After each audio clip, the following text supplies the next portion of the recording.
Hey guys, Extrasify here. Welcome back to another video and yet to another episode of our 50 run series, the weekly series where we farm a dungeon or raid 50 different times, keep all the rare and expensive loot. Then I show you guys all the rare items that I got and the total gold value after farming a place for 50 runs. So this week we are at the Halls of Lightning. Now, obviously, the Halls of Lightning all the way up in the Storm Peaks in Northrend, and it'll be the dungeon on the right. If you go to this dungeon, this is the Halls of Stone. We are not farming there this week, so obviously just come to the right and make sure that it's on normal difficulty.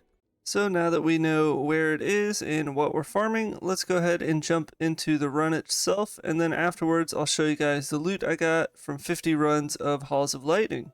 So in terms of the run itself, like I said, make sure that you farm it on normal difficulty. If you farm it on heroic after killing bosses, you will not be able to reset the dungeon, so make sure to do it on normal mode. But basically, the run is pretty straightforward. You just go from the very beginning all the way through and to the final boss, and then you can either teleport out at the very end, or you can run back to the entrance. It's not that far of a run, but I believe it's a bit quicker to just portal in and out. As far as the transmog itself, as that's what we're after, there are not a lot of sets in particular to go after, as that's pretty common with Wrath of the Lich King. You're not really prioritizing certain sets. You're mainly after certain weapons, shields, held in offhands, things like that. That's going to be where the big money is. Obviously, you have items like the Astral Light Bow that is very sought after and worth hundreds of thousands of gold. I believe that you can get it from this dungeon, so if you do get that one, congratulations. That's like the best thing we're after here. But there are a plethora of great weapons and other mogs that have a really good value. And in terms of the zone blue drops or anything like that, there are some that you can go after that have good value, but as you'll see when we go over the results itself, you get a lot of them. And yeah, I've gotten quite a few BOE blues that are zone specific drops.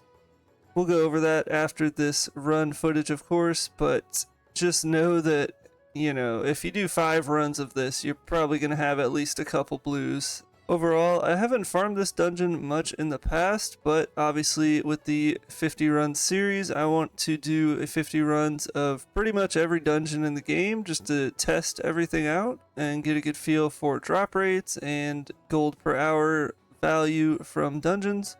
Overall, I was pretty impressed with Halls of Lightning, I gotta say. I didn't have too high of expectations, but really came through, and I'm glad I did it. So now that we know how to farm Halls of Lightning, as the run is pretty straightforward, but just wanted to show you guys how I did it, let's go ahead and jump into the loot itself. Real quickly guys, just want to take a moment and thank y'all always for the support. Make sure to like and subscribe if you enjoy my content and want to help my channel grow. Check out my playlist of the 50 Run series. We've done this for months now, and I'm sure there'll be some great dungeons or raids that you guys would want to see 50 runs of results from. Aside from that, if you always want to support the channel financially, we have a membership that you can do for $4.99 a month. Basically, it just helps support the channel as I do this for fun and I do this part-time. So any monetary help always is very much appreciated, but obviously I do not expect anyone to do it, and it is definitely not required. The viewership is more than enough support. You guys are amazing. Thank you so much. Let's get back into the video. Alright, we are back in the lovely Emerald Dreamway, and now let's go over all the results from 50 runs of Halls of Lightning. So yeah, here we are. This is everything I decided to keep that had a good gold value. 50 runs, Halls of Lightning. Let's quickly get into the results. So I'll start with the green items. As you'll see, pretty much all these are weapons or offhands or something like that. As that's the best thing Wrath of the Lich King generally has to offer. That's the main green transmogs that you're wanting to go after. Now, a thing with Wrath of the Lich King, sale rate for transmog, it's not the best. as you've seen probably in some of my other videos talking about Wrath of the Lich King, the sale rate is not the best for Wrath of the Lich King. But it's okay because the value from a lot of these green weapons are absolutely worth the wait for the sales. So with that being said, let's quickly go over the BOE green items that we got, and then we'll go over the BOE blues. So firstly, we have this Bleak Scythe of the Quickblade, 7,000 gold on my realm, 15,000 region wide. We got this massively overvalued Brutal Ballista. Now it has one other appearance. It looks really cool, granted, I'll give it that. But, I mean, there's no way this is selling for 500,000 gold. I think the market value and historical value of around 23 or 30,000 gold is more realistic. Very, very cool looking, though. I really, really like that one personally. Then I got two of these load-headed hammers. Not that much on my realm, but it goes for about 4,500 gold region wide.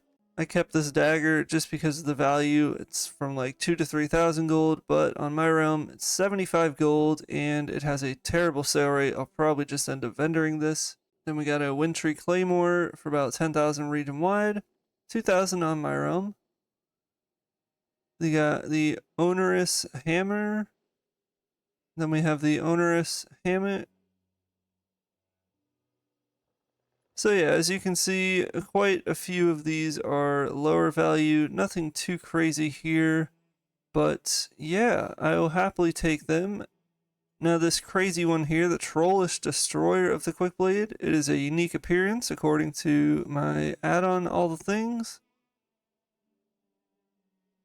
Now obviously this has a crazy high value. I don't expect it to sell for this price, although the sword does look pretty awesome personally. I really like the blue color to it, but there's no way it's selling for over 100,000 gold. I mean, let's be realistic here. The region sale average is 2,000 gold, which I also think is really low. I think it's just people looting this item, not knowing what it is, and selling it for dirt cheap, which obviously always affects the region sale rate. I think this is probably worth about 20 to 40,000 gold personally, and that's probably what I'll list it for. And I kind of just hope that someone will snipe it, thinking that it's a very low valued item, so that they can relist it, and that's fine with me. I'll take 20 or 40,000 gold for this sword all day long. But yeah, overall these greens are nothing crazy, worth a few thousand gold. This is a nice offhand, worth a couple thousand here. But yeah, just wanted to highlight everything worth about 1,000 gold or more. Next up, we'll quickly go over some of the materials I decided to keep. So we got a few of these crystallized air, fire, and waters. You can obviously turn these into eternal air, fire, and waters and maybe squeeze out a little bit of extra gold, but I'll just be going over the raw value for the crystallized versions of these items. So I have about 630, about 1,000, and about 722. So in total about 2,400 gold in the crystallized items here.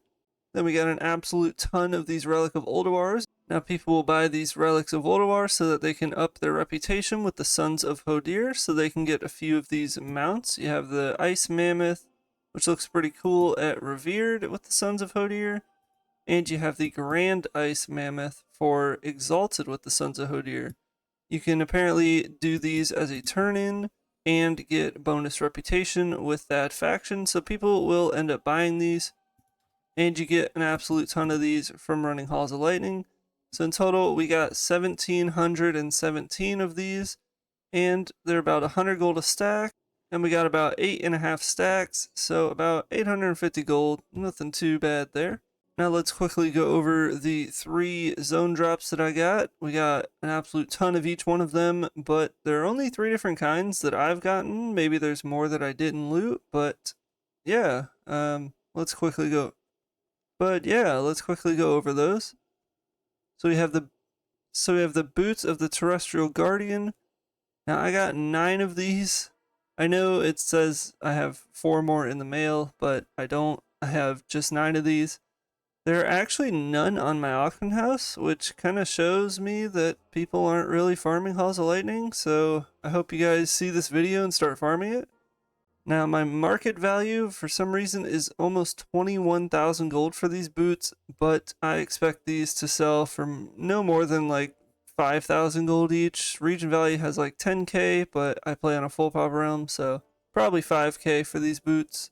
Only has one other appearance, which always helps if it's lower appearances. Next up, we have the Sash of the Hardened Watcher. Now, this one seemed to drop a lot more common for me personally. I got 11 of these, and this belt kind of sucks. It has a 0.001 sale rate, and it's worth like 2,000 gold. Not a big hitter here personally. I will probably vendor like all of them except like 2, maybe 3, and then just sell them slowly on the auction house if they do even sell. I mean, that sale rate is awful and it's a lower value, so I may end up vendoring it, but we'll see. Then lastly, we have the Storming Vortex Bracers. Now, these are a unique appearance, which always helps, but their wrist and wrist are generally a harder sell just by the fact that a lot of gloves end up covering the wrist for transmog, so you know, it could definitely sell, but it will be a harder sale, obviously. Now, we ended up getting 5 of these wrists, and they go for about 3,800 gold on my realm, and about 7 to 8,000 region-wide, which is really nice. So I will definitely take those. Let's go ahead and check out the total looted item value we got with the add-on Bag Appraiser. Now, obviously, we have some highly inflated items, with this crossbow being 500,000 gold and this sword being almost 200,000. So take this value with a grain of salt, a very big grain of salt. So guys, with the Bag Appraiser add-on, we have almost 900,000 gold value. Yeah. Obviously, as you guys know, this ballista is not going to sell for almost 500,000 gold. And obviously, this two-hand sword is not going to sell for almost 200,000 gold. So obviously, like I said, take this with a huge grain of salt. But nevertheless, this was still a very good farm. And I would expect on realistic looted item value, maybe a couple 100,000 in value from everything here. Now, obviously, I don't want to list, 11 of these belts or 9 of these boots. Obviously, I'll list like 2 or 3 max, and then just keep the rest of them in like a guild bank or my bank personally. But overall, still very happy with the results. This dungeon was a bit surprising. I didn't think that it was going to be that great. Obviously, Wrath of the Lich King has some high value weapons, so I was knowing that it was going to be decent going in, but we got some good drops, some lucky drops, and overall, very, very happy with the items that I got. Now, I obviously don't think that this is one of the top tier dungeons, but I think it's a good mid-level dungeon, and overall, just another dungeon to add more variety to your auction house. So guys, with that being said, thank you very much for watching another week's episode of 50 Runs. If you want to watch other episodes of 50 Runs, I have the playlist on my channel, and I upload another 50 runs each and every week. So make sure to stay tuned for next week's episode and drop a comment for any dungeon or raid recommendations that you guys might have or want to see me farm next. With that being said, guys, thank you very, very much for watching another episode. Good luck with your auction house sales, and I'll see you guys in the next gold making video.